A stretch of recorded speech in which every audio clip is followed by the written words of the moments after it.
नारायणं नमस्कृत्य नरं चैव नरोत्तमं देवीं सरस्वतीं व्यासं ततो जयमुदीरयेत्। एकादश स्कंध के जिसके अंदर भगवान के उद्धव को दिए गए उपदेशों का वर्णन है। हमने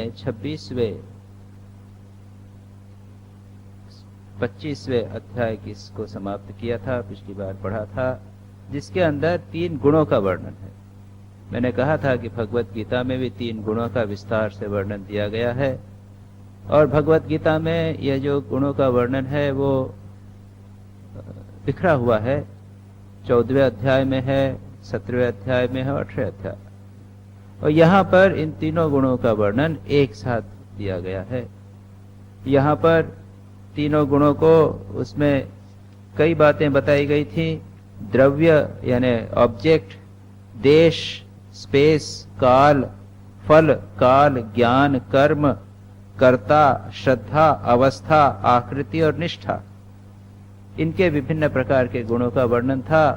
और गीता में भी उसी प्रकार से है। कर्ता, कर्म, बुद्धि, धृति, सुख, यज्ञ, तप, दान, ज्ञान इत्यादि के विभिन्न प्रकार के 3 गुण, किस प्रकार से 3 गुणों के परम्यूटेशन कॉम्बिनेशन से ये सब होते हैं, ये यहाँ पे बताया गया। तो उसको हम विस्तार से देख चुके हैं, और इसका उद्देश्य, जैसा मैं पहले भी कह चुका हूँ, इसका उद्देश्य है कि हमें यह देखना है कि हमारे जीवन में कौन से गुणों की प्रधानता हो रही है। जब तक हम त्रिगुणातीत नहीं हो जाते, जब तक हम संसार में हैं, जब तक हम अपने देह, मन, प्राण के साथ अपने आप को आइडेंटिफाई करते हैं, उसके साथ हमारी तादात्म्य बुद्धि है, तब तक यह आवश्यक है कि हम सत्वगुण को बढ़ाने का प्रयत्न करें।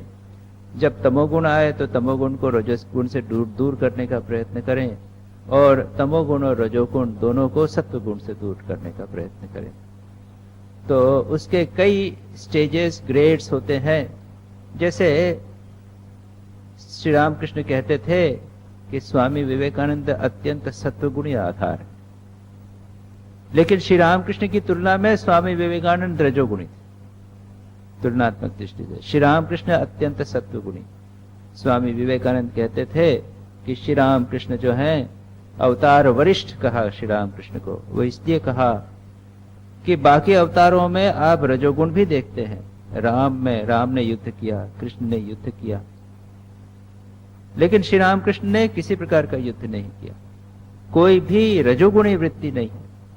श्री रामकृष्ण के लिए धर्म प्रचार करना, विदेश में जाना इत्यादि संभव नहीं होता। उसके लिए एक रजोगुणी आधार की आवश्यकता थी, और वह स्वामी विवेकानंद के रूप में प्राप्त हुआ। तो श्री रामकृष्ण की तुलना में स्वामी विवेकानंद रजोगुणी हैं, लेकिन अन्य लोगों की तुलना में स्वामी विवेकानंद अत्यंत सत्वगुणी। तो इस प्रकार से बहुत सारे परम्यूटेशन कॉम्बिनेशंस, बहुत प्रकार के उनके मिलावट इत्यादि होते हैं, स्तर होते हैं। उसका गीता के माध्यम से भी और उद्धव गीता के माध्यम से भी हमने उसको पढ़ने का प्रयत्न किया, देखने का, अध्ययन करने का प्रयत्न किया। अब आगे चलते हैं। मैंने थोड़ा सा रेफरेंस दिया था, थोड़ा सा आपको मैंने बताने का प्रयत्न किया था कि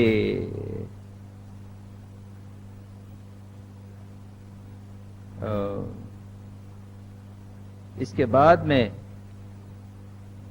एक गाथा आती है, एक कहानी आती है, और एक एल गीत करके आता है। मैंने पिछली बार बताया था कि श्रीमद् भागवत में बहुत सारे गीत हैं। तो गोपी गीत करके है, बहुत प्रसिद्ध गोपियों का गीत है, और भी कई गीत हैं हमने देखे।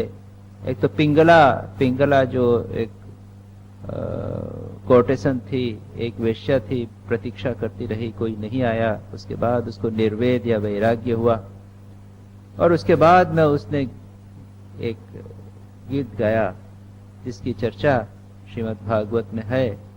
प्रारंभ में हमने उसको पढ़ा था जब अवधूत के 24 गुरुओं की चर्चा हो रही थी, वहां पर भी वो वर्णन आता है। उसके बाद अभी हमने देखा भिक्षु गीत, कुछ पहले ही हमने भिक्षुगीत को पढ़ा था, जिसमें एक ब्राह्मण, एक लोभी ब्राह्मण, उसकी दुर्दशा हुई, उसके बाद वो भिक्षु हो गया और उसके बाद में वो कुछ बात कहता है। और अब यहाँ पर जो आएगा इसको हम कहते हैं ऐल गीत। यहाँ पे है पुरुरवा नामक एक राजा की कहानी है। चंद्रवर्ष के एक अत्यंत प्रख्यात राजा हुए, कई हजार वर्षों तक उन्होंने राज्य किया, स्वर्ग में, पृथ्वीलोक में, सर्वत्र उनका महान नाम था। लेकिन वे उर्वशी जो प्रसिद्ध स्वर्ग की अप्सरा है, दोनों का प्रेम हो गया था। उर्वशी भी उनके प्रति आकृष्ट हुई, वह भी उसके प्रति आकृष्ट हुए, और उसके बाद में उन लोगों का प्रेम हो गया, विवाह हो गया, और उसके साथ उन्होंने कई वर्षों तक, कई हजार वर्षों तक उसने भोग किया। उसके बाद इतने अधिक आसक्त हो गए थे उसमें, लेकिन उर्वशी ने कुछ कंडीशन रखी थी, एक दो कंडीशन, कि इन शर्तों को पालन करना है, अगर नहीं पालन करोगे तो मैं तुमको छोड़ के चली जाऊंगी। हुआ भी ऐसा ही। आखिर जो भी होता है, जो मिलन है, वो भोग स्थायी तो कभी नहीं रहता, कुछ न कुछ समस्या उत्पन्न हो जाती है, और उसके बाद में वो अत्यंत आसक्त हुए भी अंततोगत्वा उर्वशी उनको छोड़ के चली गई। और तब वह बड़ा विलाप करने लगे, बहुत रोए धोए, बहुत रोए, बहुत विलाप किया, बहुत कष्ट हुआ। उसके बाद में उनको वैराग्य, और वैराग्य के बाद में वे जो बात कहते हैं, जो वर्णन करते हैं, वो यहां पर किया। अत्यंत सुंदर और खास करके पुरुषों के लिए महत्वपूर्ण। हमने देखा था कि वह जो पिंगला को जब वैराग्य हुआ तो वह पुरुष शरीर की निंदा करती, कितना घृणित होता है, मांस वगैरह में भरा रहता है, पीप भरा रहता है, इतने घृणित है, और ऐसे में मैं आसक्त थी, धिक्कार मुझे। जब संतम रमनतम रमणम, भगवान जो हैं, भगवान जैसे रमण, भगवान जैसे मेरे प्रियतम, जो सुख देने वाले सदा मेरे पास विद्यमान हैं, उनको छोड़कर मैं एक निकृष्ट गंदे शरीर के प्रति आकृष्ट हुआ करती थी, धिक्कार है मुझे, इत्यादि वह कहकर निर्वेद को प्राप्त हुई थी, वैराग्य को प्राप्त हुई थी, और शांति मवाप, शांति उसको प्राप्त हुई। इसी प्रकार का वर्णन आता है, रुक्मणी जी भी करती। एक बार श्री कृष्ण और रुक्मणी जी एकांत में थे, और श्री कृष्ण उनको थोड़ा सा जैसे कहते हैं हंसी मजाक में कहने लगे कि अरे देखो, तुम तो बहुत बड़ी राजकुमारी हो, तुमको कितने राजा लोग पसंद करते हैं, और मैं तो कुछ नहीं है, ग्वाल वाला हूं, मेरे पास कुछ नहीं है, राजा भी नहीं है, और मेरे पीछे तो लोग लगे रहते हैं। तुमने आखिर मुझे क्यों स्वीकार किया? तुम चाहो तो किसी और राजा को ले लो, शिशुपाल इत्यादि अभी भी तुमको चाहते हैं, इत्यादि इत्यादि। तो जब उनसे कहा तो वो बेचारी बड़ी घबरा गई, बेहोश हो गई। वर्णन बड़ा सुंदर आता है श्रीमद् भागवत में। और उसके बाद में उठी तब वो अपना वर्णन करती हुई कहती हैं, और फिर उसमें वो कहती हैं कि राजा लोग क्या हैं, इनके शरीर ही हैं, और उसमें स्थूल शरीर की जो पुरुष शरीर है उसमें यही वर्णन किया है कि इसमें नाड़ियां हैं, पीप है, आंखों से लार बहती रहती है, अत्यंत गंदा है, घृणिष्ठ है। तो ये सभी शास्त्रों में ये शरीर की निंदा, स्त्री शरीर या पुरुष शरीर, जिस शरीर के प्रति, स्त्री शरीर के प्रति पुरुष आकृष्ट होते हैं और पुरुष शरीर के प्रति स्त्री आकृष्ट होती हैं, और जिसका इतना सब प्रोपेगेंडा भोग सब बढ़ाया जाता है, उसकी सर्वत्र निंदा है।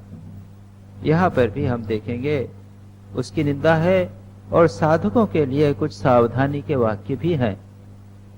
बहुत इंपॉर्टेंट प्रिंसिपल्स हैं, खासकर जो लोग साधक हैं उनके लिए, हम लोगों के लिए पर्टिकुलरली, जो हम लोग ध्यान जप करना चाहते हैं, उन लोगों के लिए हमें किस प्रकार सावधान रहना चाहिए, वो इंस्ट्रक्शंस भी यहाँ पर दी गई है, जिसको हम आज देखने का प्रयत्न करें। अब भगवान कहते हैं, मद लक्षणम इमं कायम लब्ध्वा मद्धर्म आस्थितः आनंदम परमानंदम आत्मस्थम समपैति माम। सबसे पहले भगवान कहते हैं मन लक्षणम कायम, ये जो शरीर है वो मेरे जैसा है। मन लक्षणम, मनुष्य शरीर मेरे स्वरूप की ज्ञान प्राप्ति का, मेरी प्राप्ति का साधन है। और मन लक्षणम, obtaining a human body which gives a glimpse of my nature is the English translation। जो शरीर कैसा है उससे भगवान का इंडिकेशन मिलता है।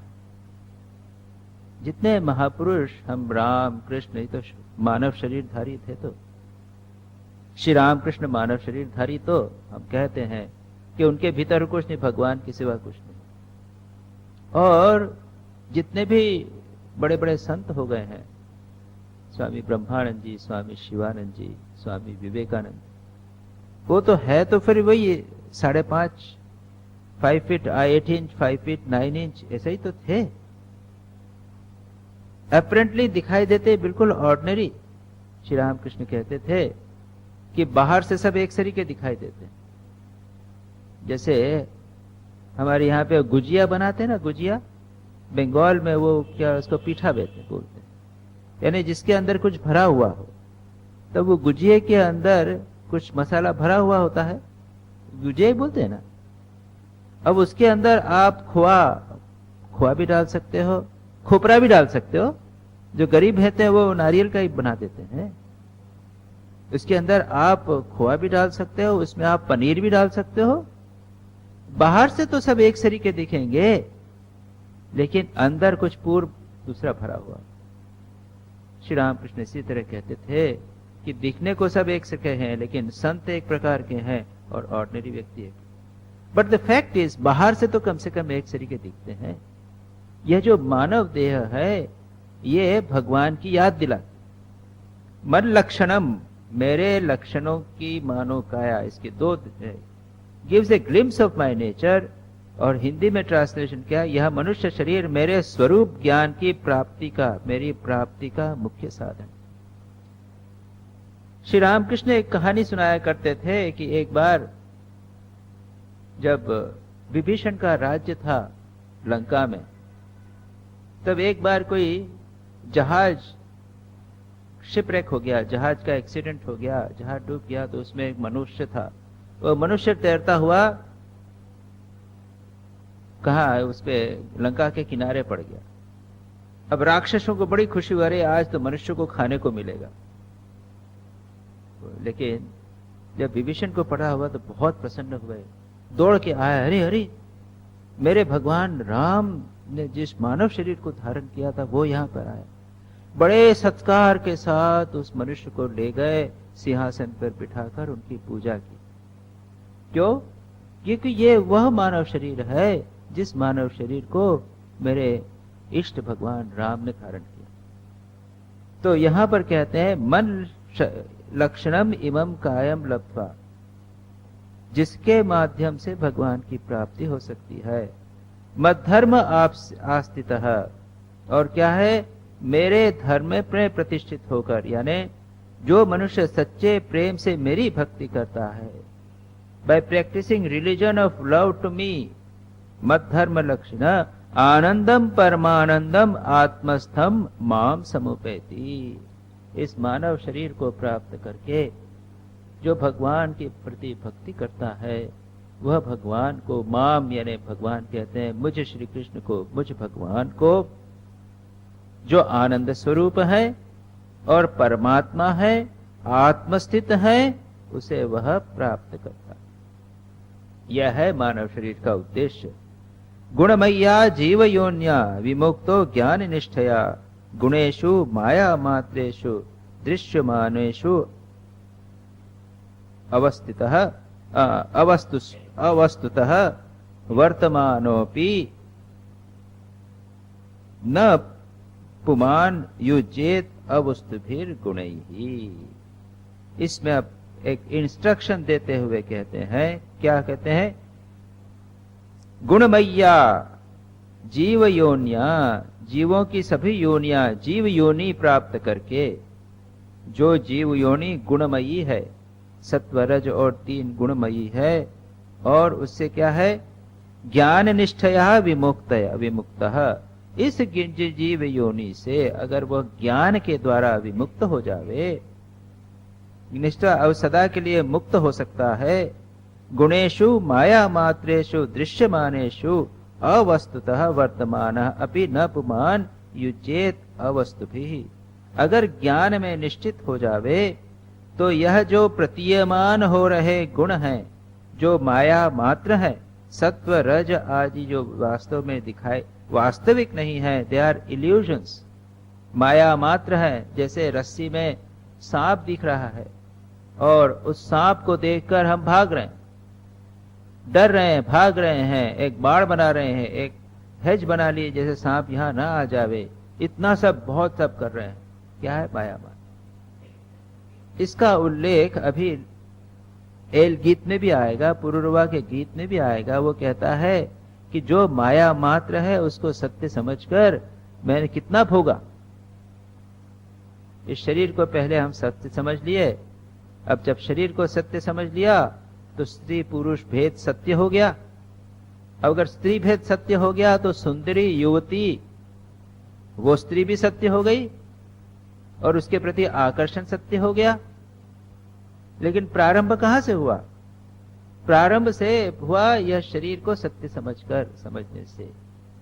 जब शरीर मिथ्या है, वह असत्य है, तो सारी समस्या चली गई।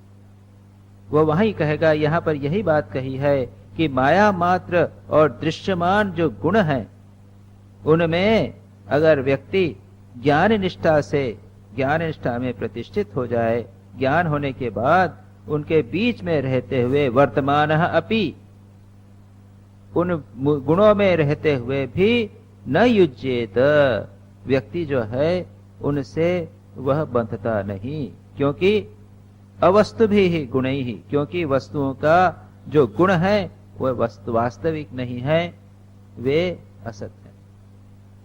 ये वेदांत बार बार इस बात को कहता है।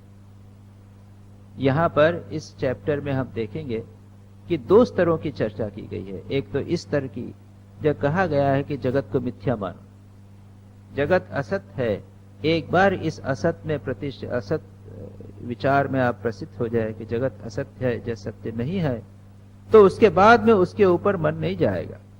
एक बार अगर पता चल जावे कि जो पानी वहां पर दिखाई दे रहा है वह मरीचिका में पानी नहीं है, उसके बाद चाहे आप कितने भी भूखे होगे, कितने भी प्यासे होगे, उस पानी की ओर हम नहीं दौड़ेंगे। तो एक और तो वेदांत इस बात को मन पर बिठाने का प्रयत्न करता है, और दूसरी बात कहता है कि जब तक हम यह बात मन पर नहीं बैठी है, तब तक भाई इस प्रतीयमान विषयों के प्रति मत जाओ। ये आकर्षक हैं, लोभ में आपको प्रलोभित कर देंगे, आपको बंधन में डाल देंगे, उनसे दूर रहो। प्रैक्टिकल स्तर पर भी है, फिलोसॉफिकल स्तर पर भी है, व्यवहारिक एम्पेरिक लेवल के ऊपर भी है कि विषयों से दूर रहो। यह भी बात आ जाएगी। श्री रामकृष्ण वचनामृत में हमने पढ़ा था ना, कहते हैं, श्री रामकृष्ण कहते हैं, थोड़ी सी मेहनत करके सत्संग करना चाहिए। ब्यूटीफुल बात, ये महावाक्य बड़ा सुंदर, थोड़ी सी मेहनत करके सत्संग करना चाहिए। थोड़ा सा टाइम निकाल के, थोड़ा सा कष्ट सह करके सत्संग करना चाहिए। यहाँ पर कहा गया है, सत्संग करोगे और दुस्संग से बचोगे, विषयों को, उनके इंद्रियों को उनके विषयों में मत जाने दो, और उसके साथ साथ ये विचार करो कि जगत मिथ्या। संगम न कुर्याद असताम शिष्णो दर त्रिपाम क्वचित गतस्तम अस्यंधे पतति अंधानुगंधानवत। कहते हैं, संगम न कुर्याद असताम, जो असत व्यक्ति है, वो इस सत्संग की भी मैंने बात कही, जिस प्रकार सत्संग कल्याण करता है उस प्रकार असत्संग अकल्याण करता है। ये बहुत महत्वपूर्ण बात है, एक फंडामेंटल प्रिंसिपल। असत्संग न कुर्याद, असत लोगों का, बुरे लोगों का, बुरी वस्तुओं का, बुरे वातावरण का, बुरे टीवी सीरियल्स का, बुरे पिक्चर्स का, पेपर्स का न संग कुर्याद, संग न करे। किसका? शिष्ण उदर त्रिपाम असत संगम न कुर्यात। किसका संग न करो? जो शिष्ण और उदर में तृप्त रहते हैं, यानी उदर पोषण में और विषयों के सेवन में। शिष्ण यानी सेक्स ऑर्गन, जो काम के भोग में लगे रहते हैं और पेट भरने में लगे रहते हैं। जिह्वा और उपस्थ इन दोनों के भोग में जो लगे रहते हैं, ऐसे लोगों का भोग संग नहीं करना चाहिए। इसको बेसिकली कहा गया असत्संग। जो भोग की चर्चा, खाने पीने की चर्चा, खाने पीने में लगे रहना, या फिर काम के भोग में, सेक्स एंजॉयमेंट में जो लोग रखे रहते हैं, उसमें जो लोग पोषण में लगे रहते हैं, ऐसे लोगों का भोग नहीं करना चाहिए, उनका संग नहीं करना चाहिए। क्योंकि तस्य अनुगतः,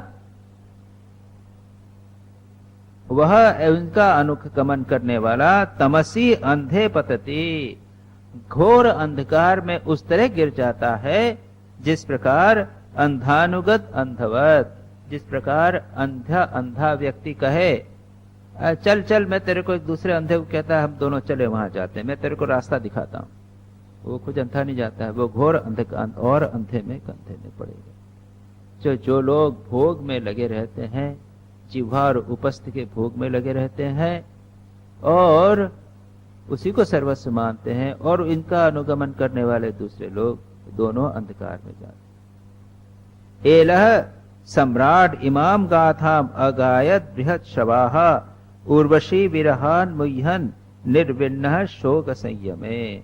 अब उसको बताने के लिए कि किस प्रकार वो भोग में पड़कर कैसे कष्ट पाया था, वो एल यानी इला का पुत्र, मैंने पिछली बार बताया था कि एक ऋषि थे, उनको भगवान शंकर की क्रीड़ा, पार्वती जी के साथ क्रीड़ा देखने की इच्छा हुई, तो इस कंडीशन पे अलाउ किया जाता था कि वो सब स्त्री बन जाए। तो वो स्त्री, उनका नाम हो गया इला, और उनके पुत्र का नाम हुआ एल, और ये हुए पुरुरुआ नामक राजा, बहुत ही विख्यात बृहत श्रवाहा। बृहत श्रवा यानी महान यश वाले, बृहत महान, उनका जो यश, श्रव यानी यश जो है वो बहुत फैला हुआ था, बड़े महान राजा थे, एम्परर जिसे कहते हैं ना, वो राजा इमम गाथाम अगा गए थे। यह गाथा उन्होंने, यह गान गाया कब? उर्वशी विरहान मुह्यन निर्विन्न, उर्वशी के विरह, उर्वशी उनको छोड़कर चली गई। उसने कंडीशन रखी थी, 2 कंडीशन की, उस कंडीशन को पूरी करो नहीं तो वो। और देवताओं ने देखा कि उर्वशी तो यहाँ आके बैठ गई है, तो देवताओं ने ऐसे एक प्लान किया। उर्वशी के 2 भेड़ थे, तो भेड़ों कहा कि ये भेड़ों को किसी प्रकार कष्ट नहीं होना चाहिए, ये ठीक उनकी रक्षा की। और दूसरा यह है कि तुम शयन कक्ष में के अतिरिक्त बाहर कभी मेरे सामने नग्न नहीं आना, उसके अतिरिक्त तुम नग्न नहीं होना। देवताओं ने क्या किया कि रात को एक समय में उन भेड़ों को गायब कर दिया, और भेड़ चिल्लाने लगे, तो राजा वो उस समय उसके साथ में थे, वैसे ही भागे बाहर, तो दोनों कंडीशन हो गई, और वो उर्वशी ने कहा अब मैं तुमको छोड़ के चली जा। तब बेचारे बड़े रोने लगे। इसका रेफरेंस वेदों में भी है, कहीं पे है ऋग्वेद में या कहीं पे है, उसका वो भी दिया गया है कि उर्वशी उनको समझाती हुई कहती है कि यार ऐसा मत करो, मत करो, तुम कष्ट पाओगे, ऐसा सब है, बड़ा सुंदर है, लेकिन वो समझते नहीं। तो यहां लिखा है कि उसका जब शोक निर्विन्न, जब विरह से जब छोड़ के चली गई तो चिल्लाए, अरे अरे क्या, कहां जा रही है, मेरे को छोड़ के कहां जा रही है, मैं मर जाऊंगा तेरे बिना, इस तरह का बिल्कुल पागल जैसा होकर वो चिल्लाने लगा। उसके बाद में निर्विन्न, जब उसको विरह हुआ, विरह के बाद जब वैराग्य हुआ, तो शोक संयम में, शोक जब कम हुआ, तब उसने यह गाथा गाई। त्यक्त्या आत्मानं व्रजन्तीं तां नग्न उन्मत्तवत् नृपः विलपन् अवजगात् जाये घोरे तिष्ठ इति विक्लवः।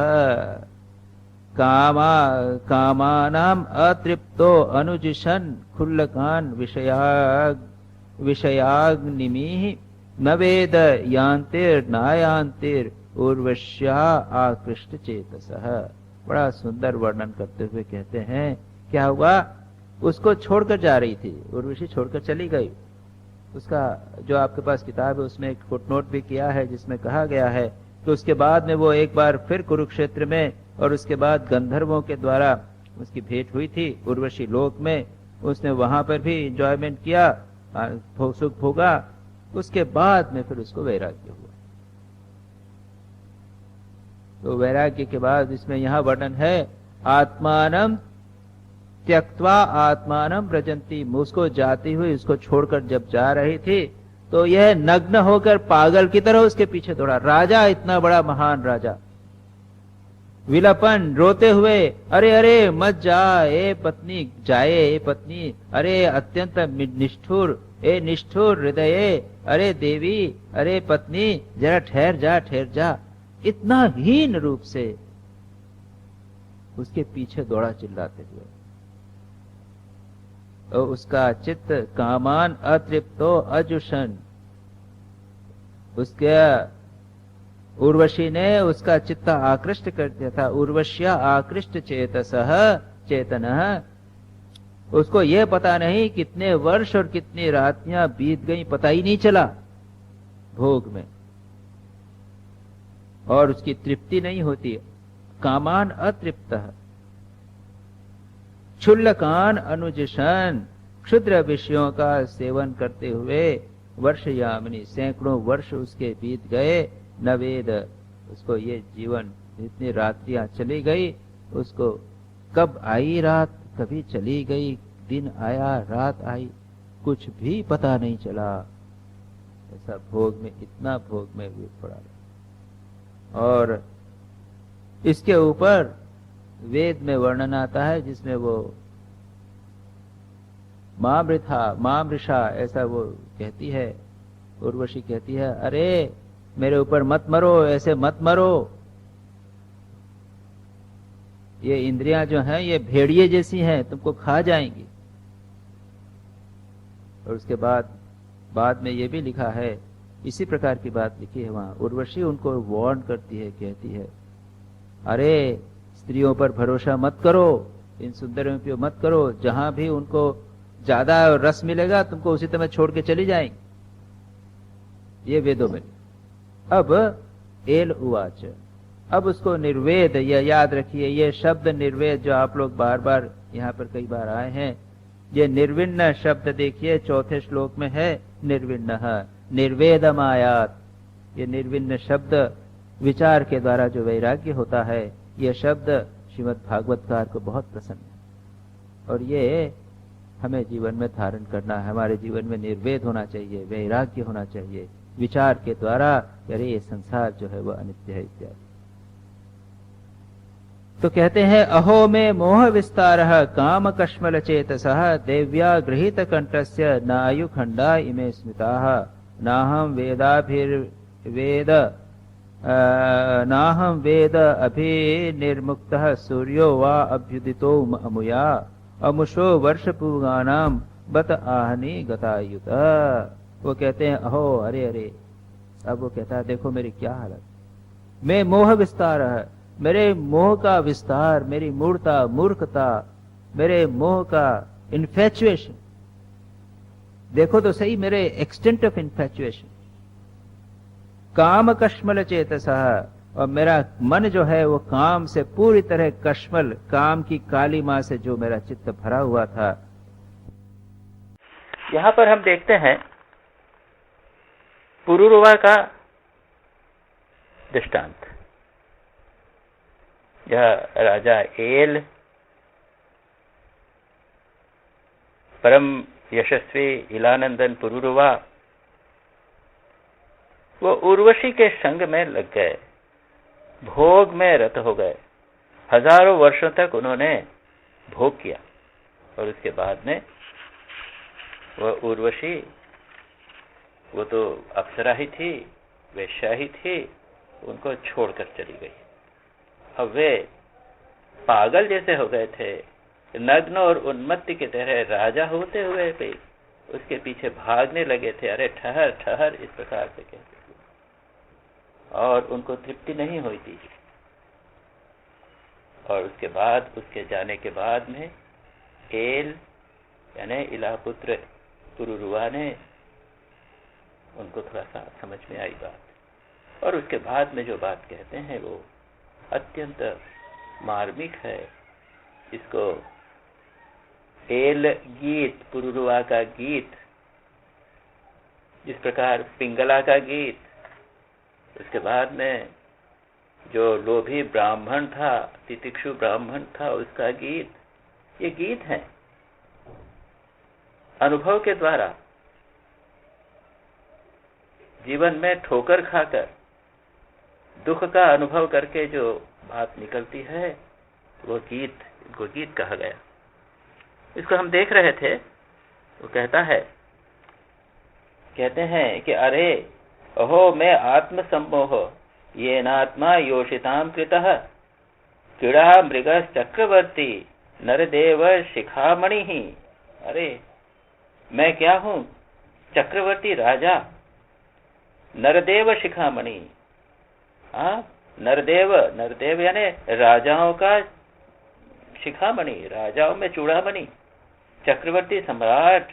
मुझ पुरुरवा को स्त्रियों ने क्रीड़ा मृग बना रखा है, खिलौना बना दिया। मेरा मन का इतना बड़ा सम्मोह हो गया कि मैं क्रीड़ामग्न हो गया। पुरुषों के पुरुष स्त्रियों के हाथ में कठपुतली हो जाते हैं, उनको जैसा इच्छा वे घुमाती रहती हैं। यहाँ पर ये बात कहते हैं। उसके बाद में क्या कहते हैं? सपरिच्छदम आत्मानं हित्वा तृणमेव ईश्वरम यान्तिम स्त्रियम च अनवगमम नग्न उन्मत्तवत रुदन। देखो तो सही, मैं इतना बड़ा सम्राट, मर्यादा, प्रजा को मर्यादा में रखने वाला सम्राट। राजा का कार्य है प्रजा जो है वो अनुचित कार्य न करे, अपनी मर्यादा में रहे, लिमिट्स में रहे। वह मुझे और मेरे राजपाट को तिनके की तरह छोड़कर जब जाने लगी, तृणमिव हित्वा, छोड़कर जब जाने लगी, तो मैं क्या किया? मैंने उन्मत्तवत, पागल की तरह होकर, नग्न, नंगा होता, रोता बिलखता उस स्त्री के पीछे दौड़ पड़ा। हाय हाय, यह भी कोई जीवन है? तो कहते हैं सपरिच्छदम आत्मानं हित्वा, सब कुछ छोड़कर जिसने जब चली गई तो मैं किस प्रकार से उसके पीछे भागा। हे भगवान, इससे अधिक अधिपतन और कुछ हो सकता है? कुतस्तस्यानुभवः स्यात् तेज ईशत्वमेव वा यो अन्वगच्छन् स्त्रियं यान्ति खरवत् पादताड़ितः। मुझ में प्रभाव कहाँ रहा, तेज कहाँ रहा, स्वामित्व भला कहाँ रहा? क्यों? क्योंकि मैं स्त्री के पीछे इस प्रकार से दौड़ता रहा और दुलत्नियां खाता रहा, मानो जैसे गधे की तरह। गधा गधी के पीछे जावे और गधी उसको दुलत्नियां देती है, लेकिन फिर भी गधा चला जाता है। मेरी हालत इतनी ऐसी खराब है, खरवत। उसने मेरे को इतना तंग किया, इतना छोड़कर चली गई, और मेरी देखिए क्या हालत है। किम विद्यया किम तपसा किम त्यागेन श्रुतेन वा किम विविक्तेन मौनेन स्त्रीभिर्यस्य मनोहृतम। वाह, इतना सुंदर श्लोक है। जो व्यक्ति स्त्री लंपट होते हैं, स्त्रियों के गुलाम होते हैं, उनके बारे में बड़ी मार्मिक बात कही गई है। यस्य मनो स्त्रीभिर्हतम, जिसका मन स्त्रियों ने चुरा लिया है, ऋतम, सॉरी नॉट हतम, ऋतम, चुरा लिया है। उनकी क्या है? विद्या से क्या लाभ, तपस्या से क्या लाभ, त्याग, ज्ञान, शास्त्र अध्ययन, एकांत में रहना, मौन किसी का भी कोई लाभ नहीं। ये सारी तपस्याएं, विद्या, शास्त्र अध्ययन, तपस्या, त्याग, एकांत सेवन, मौन, ये सब लोग करते हैं, लेकिन दुर्भाग्य यह है कि वह उनका जो दोष है, काम का दोष, वो पूरी तरह जाता नहीं और अंततो गत्वा उसी में फंसे रहते हैं। तो इससे क्या लाभ? बड़ी सुंदर ढंग से कहते हैं कि अपने मन को स्त्रियां यदि न चुरावें, स्त्रियों के द्वारा हम मोहित न होवें, तभी विद्या, तप, त्याग, श्रुत, विविक्त, एकांत सेवन और मौन का अर्थ रहता है। अन्यथा इसका कोई अर्थ नहीं। स्वार्थस्य कोविदम धिक्मम मूर्ख पंडित मानिनम यो अहम ईश्वरताम प्राप्यम स्त्रीभिर गोखरवज्जितः। क्या कहते हैं कि मुझे धिक्कार है, मैं अपने आप को पंडित समझता हूँ, पंडित मानिनम, लेकिन हूँ मैं मूर्ख। और क्या है? स्वार्थस्य अकुविदम, अपना स्वार्थ क्या है, अपना एडवांटेज क्या है, किसमें मुझे लाभ होगा, इसको न जानने वाला हूं मैं। अहम ईश्वरताम प्राप्य, चक्रवर्ती राजा ईश्वर होता है, सम्राट, सम्राट प्राप्त होते हुए भी स्त्रियों के द्वारा उस प्रकार जीता गया हूं जिस प्रकार गधे, बैल इत्यादि फंदे में फंसते हैं। ये जानवर जिस प्रकार से बिना जाने सुने, बिना सोचे समझे अपनी जो फीमेल है उसके पीछे भागते हैं, उसी के पीछे लगे रहते हैं, उस प्रकार मेरी भी हालत है। मैं उन लोगों से किस प्रकार से श्रेष्ठ हूँ। अपने आप को वे बार बार धिक्कार देते हैं। वे कहते हैं कि मैं मैं किस प्रकार का हूँ, गधे और बैल की तरह। सच पूछा जाए, यहाँ पर भगवान इस कथा के माध्यम से ऐसे स्त्री लंपटों की निंदा कर रहे हैं जो अपना मान, अपमान, अपनी मर्यादा, अपना श्रेष्ठ पद इत्यादि सब एक स्त्री के हाथ से छोड़ देते हैं। श्री रामकृष्ण कहा करते थे कि बड़े बड़े मूछ वाले लोग वो क्या है? स्त्री के गुलाम। और एक कहानी कहते हैं कि एक व्यक्ति था, नौकरी ढूंढता था, साहब के पास रोज मार्केट जाता था ऑफिस में, और कहते थे कि कोई नौकरी नहीं है, बाद में आना, अभी यहाँ पे कोई जगह खाली नहीं है। इसलिए एक व्यक्ति ने उसको कहा कि अरे मूर्ख, तू क्या करता है, जा उसके पास में। किसके पास? एक वेश्या का नाम बताया, मुझे श्री रामकृष्ण वचनामृत का वो नाम याद नहीं आ रहा है। उसके पास जा। वो कौन है? कि उनकी रखेल है, वेश्या है, उसके पास जाते। वो युवक गया दूसरे दिन उसके पास कि माँ, ब्राह्मण का बेटा हूँ, बच्चे खाने पीने को नहीं मिल रहे हैं, भूखे मर जाएंगे, मेरी कुछ व्यवस्था करो, मेरे को नौकरी दिला दो। उसको दया आई। उसका बेटा, क्या करना होगा मुझे? तो कुछ नहीं, वो बाबू को देखकर आप कह देंगे तो मेरा काम हो जाएगा। ठीक है। और दूसरे दिन उसी के घर पे एक आदमी आ गया, कहा कि साहब ने आपको बुलाया, और कहा कि देखो वो बाबू ने बुलाया है। तो उसने जाकर बड़े साहब को रिकमेंड कर दी कि साहब ये बड़ा अच्छा आदमी है, एक जॉब खाली है, उसको आप दे दीजिए। तो श्री रामकृष्ण इस प्रकार से कई व्यंग किया करते थे, कहानियों के माध्यम से करते थे, और यहाँ पर उसी का विस्तार से वर्णन हम प्राप्त करते हैं। तो वर्ष पुगान में उर्वश्या अधरासवम न तृप्यत आत्मभू कामो वह्नि आहुति भीर यथा। अब वो कहते हैं कि मैंने उर्वशी के अधरामृत का वर्षों तक पान किया, लेकिन मेरी कामना उस तरह समाप्त नहीं हुई जिस प्रकार अग्नि के अंदर आहुति दी जाती है घी की। इसी प्रकार की बात ययाति ने कही थी।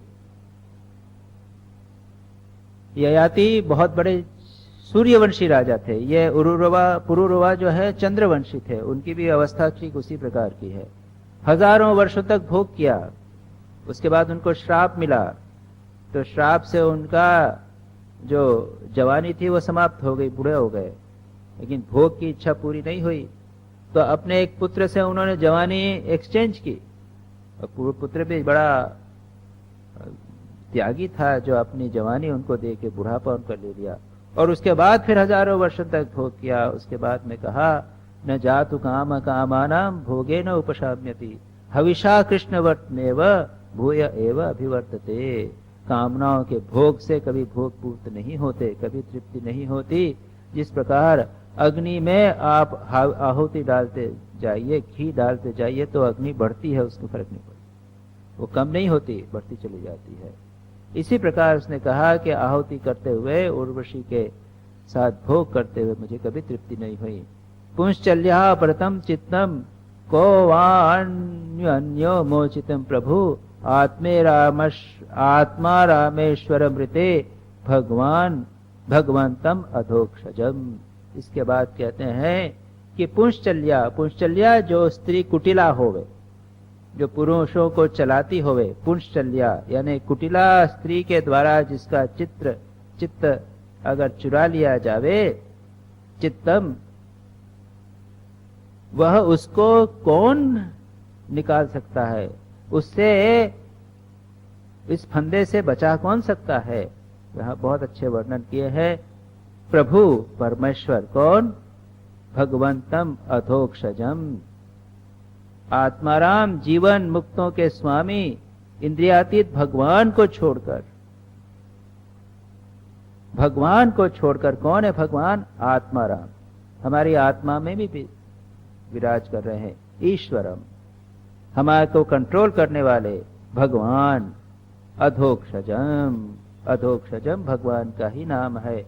ये इंद्रियों के स्वामी, अधोक्षजम, इंद्रियों के जो अतीत इंद्रियों के स्वामी है भगवान, वही उसे भगवान व्यक्ति को निकाल सकते हैं। भगवान की कृपा हो जावे तो इससे व्यक्ति मुक्त हो सकता है। महापुरुष महाराज स्वामी शिवानंद जी, श्री रामकृष्ण के शिष्य, उनमें क्षमता थी, और उन्होंने स्वामी निर्वेदानंद जी नामक एक रामकृष्ण मिशन के बड़े संत हो गए हैं, जिन्होंने बेलघरिया में स्टूडेंट्स होम चलाया, उनकी कुछ किताबें हैं। उनको उन्होंने कहा था कि महाराज काम की समस्या है, कुछ कृपा कीजिए, तो उन्होंने उनको स्पर्श करके उनको काम को नष्ट कर दिया। स्वामी ब्रह्मानंद जी में भी क्षमता थी, लेकिन स्वामी ब्रह्मानंद जी कहते थे, अरे अगर तुम्हारा काम नष्ट हो जाएगा तो स्पिरिचुअल स्ट्रगल का वजह ही बिगड़ जाए, निकल जाएगा। स्पिरिचुअल स्ट्रगल जो है, उसमें जो आनंद है, स्ट्रगल है, वो समाप्त हो जाएगी, जीवन का जो है वो मजा नहीं रहेगा। निर्वेदानंद जी को भी उसके बाद में उनका शरीर कभी बीमार, हमेशा बीमार रहा था। तो ये काम सच पूछा जाए एक शक्ति है, भगवान ने दी है हमारे ऊपर, और इस काम का शक्ति को संयत करके एक ठीक दिशा में मोड़ना, ये ज्यादा महत्वपूर्ण। ब्रह्मचर्य का अर्थ उस काम को नष्ट करना नहीं। श्री रामकृष्ण स्वयं कहते थे, तुरानंद जी ने कहा कि महाराज इस काम को नष्ट कर दीजिए, तो उन्होंने कहा, रे काम को नष्ट क्यों करना है रे, इसको, इसका मोड़ फिरा दे, इसको भगवान की तरफ लगा दो। काम क्या है, ये मिलन की इच्छा, इस मिलन, तीव्र मिलन की इच्छा को भगवान की तरफ लगा दो, ये उद्देश्य। तो यहां पर वो कहते हैं कि भगवान की कृपा से ही इस काम पर जो मन चित्त जो किसी के द्वारा अपहरण कर लिया है, उसको रोका जा सकता है। बोधितस्यापि देव्या में सूक्त वाक्येन दुर्मते मनोगतो महामोहो न अपायत अजितात्मनः। फिर वे कहते हैं, देखो देव्या, उस देवी ने, उर्वशी ने मुझे सूक्त वाक्य न, सूक्ष्म वाक्य से हिंट दिए थे उसने, जो मैंने कहा, अरे मुझ पर इतना मत मरो, इंद्रियों के दास मत बनो, ये इंद्रियां हैं भेड़ों जैसी, ये भेड़िए जैसी, तुमको खा जाएंगी। फिर उन्होंने स्त्रियों के भी लिए कहा था कि स्त्रियां भी हैं, उनके ऊपर विश्वास नहीं करना चाहिए, ये तुमको फंसा देंगी, उसके बाद छोड़ के चली जाएंगी। इसमें उसने वो ये, इसका ये जो है, ये पोर्शन इसमें देखेंगे आप, ये वेदों में, इसको मैंने रेफरेंस देखा है, वेद अभी मैं कोट नहीं कर पाऊंगा, लेकिन वहां पर ये दो वाक्य वह कहती है कि अरे इतना मुझसे आसक्त मत हो, तुम बहुत कष्ट पाओगे, और इंद्रियों के इतने गुलाम मत हो, ये इंद्रियां जो हैं ये भेड़िए जैसी हैं, तुमको खा जाएं। लेकिन वो कहते हैं बोधितस्यापि देवी, देवी के द्वारा सूक्त वाक्य न, यानी हिंट देने पर भी दुर्मते है मनोगतो में महामोह, किंतु मेरी दुर्बुद्धि जो है, दुर्मति, मेरी मति बुद्धि ऐसी मारी गई थी, बुद्धि खराब थी कि मनोगतो महामोह अजितात्मा, और मैं इंद्रियों का जीता नहीं, जितात्मा, मैंने अपनी इंद्रियों पर कंट्रोल नहीं किया था, इसलिए मेरा मोह समाप्त नहीं हुआ और मेरी इंद्रियां मेरे हाथ से बाहर हो गई। मैं कैसे समझ, न अपायत, मेरे को समझ में नहीं आई। इतना ही इन्फेचुएटेड था उसने, मेरे को हिंट भी दिया तो भी मैं समझ नहीं सका। अरे राम, क्योंकि उस समय तो मेरी बुद्धि जो है वो मारी गई थी, इंद्रियां मेरे बस में नहीं थे, मैं बिल्कुल नहीं समझ सका। कि मेतया नो अपकृतम रज्ज्वा व सर्पचेतसः रज्जु स्वरूप अविदुषो योहम यद अजितेन्द्रिय, जो मैं अभी पहले प्रारंभ में कह रहा था। रज्ज्वा व सर्पचेतसः, अरे जो रस्सी में स्वरूप को न जानकर सर्प की कल्पना करे, रज्जु स्वरूप अविदुषः, रज्जु का स्वरूप नहीं जानता कि वहां पर रस्सी पड़ी हुई है, वो नहीं जानता है, वो समझता क्या है वहां पर सर्प। जिस व्यक्ति का मन रज्जु का स्वरूप नहीं जानता और समझता है कि सामने सर्प पड़ा हुआ है और उसी के कारण दुख हो रहा है, उसका रज्जु ने क्या बिगाड़ा? क्या रज्जु का दोष है और रस्सी का दोष है, या उसमें जो सर्प घुस गया उसका दोष है? तुम अपने मोह के कारण फंसे हुए और कष्ट पा रहे हो। यद अजितेंद्रिय, जो अजितेंद्रिय है, इंद्रियों पर कंट्रोल नहीं है और रॉन्ग कंसेप्शन से एक बुरी चीज के ऊपर अच्छी चीज का आरोपण कर दिया, या अच्छी चीज पर बुरी चीज का आरोप कर दिया और कष्ट पा रहा है, तो उसमें जो वस्तु है उसका क्या दोष? वो कहते हैं कि अरे उर्वशी का क्या दोष, वो तो मैंने उसके अंदर रमणीय बुद्धि डाल दी, वो तो इतनी हीन वस्तु है, ये शरीर इतना गंदा निकृष्ट है जिसकी हम चर्चा कई बार कर चुके हैं, लेकिन हमने उसके अंदर कितनी रमणीय बुद्धि, सुंदरता की बुद्धि डाल दी, उसमें उस रमणी का, उस स्त्री का, उस शरीर का क्या दोष? ये तो हमारे मन का दोष है, हमारी इंद्रियों का दोष है, जो इंद्रियां इस प्रकार से उस ओर आकृष्ट होती हैं। और उसके बाद में कहते हैं कि रज्जु और सर्प में अंतर कैसे हो गया? रस्सी में तो कोई नहीं, कोई डरता नहीं। अब यहां पर इसी प्रकार कहते हैं क्वायम मली समम मली मसह कायो दौर्गंध्यादि आत्म को अशुचि क्व गुणा सोमनस्याद्या अध्यस्तो अविद्या कृतमया। क्या किया? वही रस्सी डराने वाली नहीं, सर्प डाल दिया तो डरा दिया। एक दुर्गंध रुक्त शरीर वो आकर्षित करने वाला नहीं है, जब उसको कह दिया कि अत्यंत सुंदर वस्तु है तब वो आकृष्ट करने लगा। ये वो रज्जु सर्प और एक बलीन शरीर और उसके ऊपर एक रमणीयता का उसके ऊपर आव। और पातंजल योग सूत्र की कई बार बातचीत कर चुके हैं कि शरीर जो है अत्यंत घृणित है और सब जगह वर्णन है इस प्रकार का। शंकराचार्य में भी वर्णन करते हैं,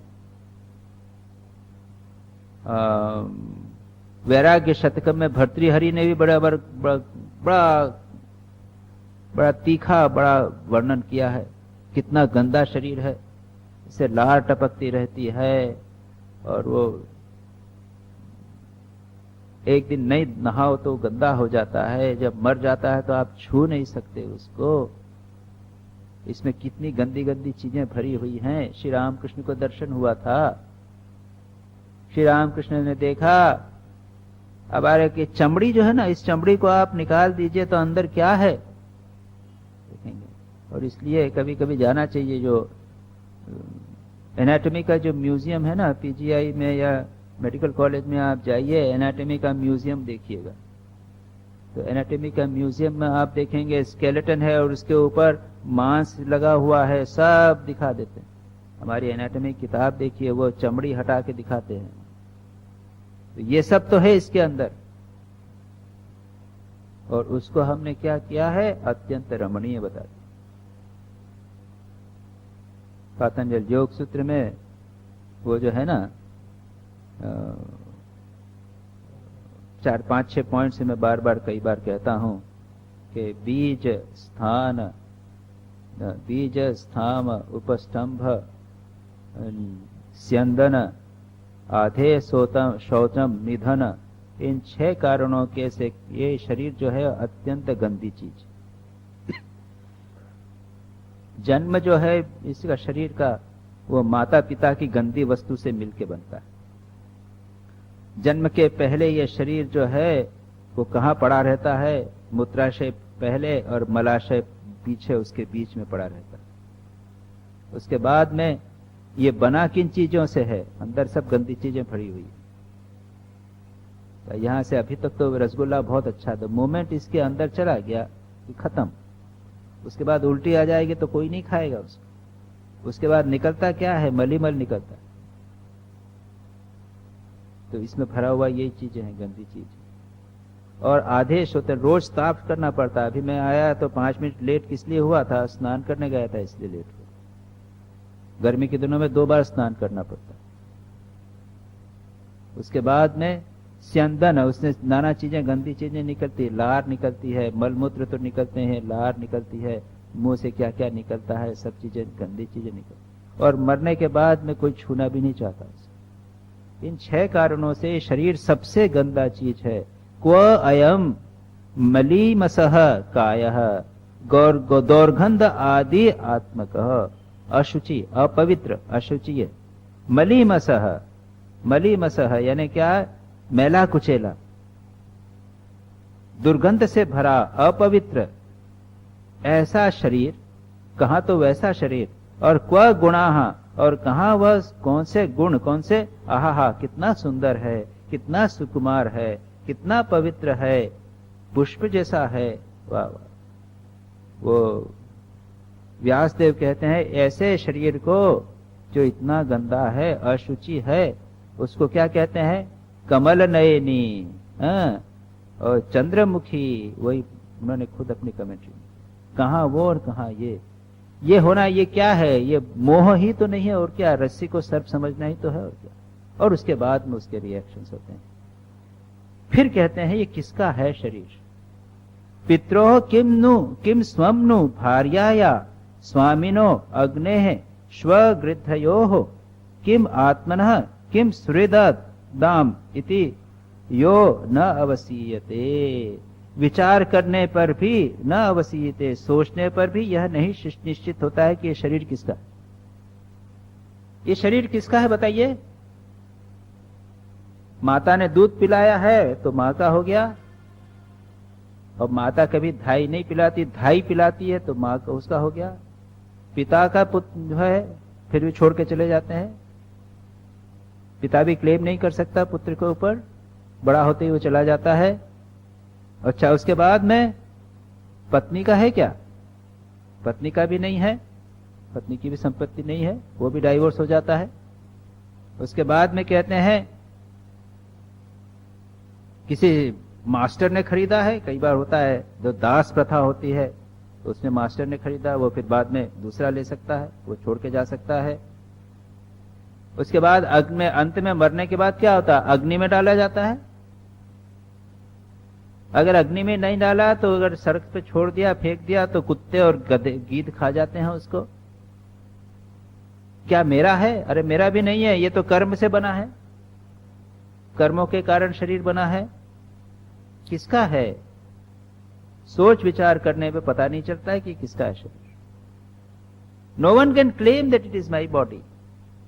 यदि मैं भी नहीं कह सकता, क्योंकि मेरा ये कर्म मेरे हाथ में नहीं है, ये शरीर बना है मेरे कर्मों के कारण, ये कर्मों का शरीर, और हमने इसको क्या, ये मेरा है, मेरा है, मेरा है। इस प्रकार कहा तस्मिन् कलेवरे अमेध्ये तुच्छे विसज्जते अहो सुभद्रम सुनसम सुस्मितम में मुखम स्त्रिया। ऐसे शरीर में जो किसी का नहीं है, तस्मिन् कलेवरे, ऐसे कलेवर में जो अमेध्य है, अमेध्य यानी अत्यंत अपवित्र, तुष्ट निष्ठे, तुच्छ निष्ठे, यानी अंत में क्या होगा, ढेर बचेगा क्या, कुछ नहीं बचेगा। तुच्छ निष्ठे यानी वो अंत में नष्ट होने वाला है। ऐसे में ऐसी स्त्री के शरीर को लोग क्या करते हैं, अहो अहो सुभद्रम, आहा कितना सुंदर है, कितनी नाक सुंदर है उसकी, कितनी अति सुंदर मुस्कान है, इस प्रकार कह के उसमें आसक्त हो जाते। इस प्रकार से यहाँ पर वो उसको शरीर को खूब निंदा की गई है। इसके बाद और चलेगा, उसका वर्णन करेगा। उसके अंदर क्या है, त्वक मांस रुधिर स्नायु मेद मज्जा अस्थि संहितो विन्मूत्र पूये रमताम कृमीणाम किदंतनम।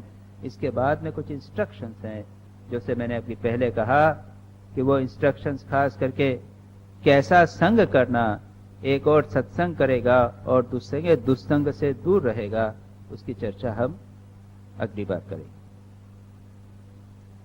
नारायणं नमस्कृत्य नरं चैव नरोत्तमं देवीं सरस्वतीं व्यासं ततो जयमुदीरयेत्।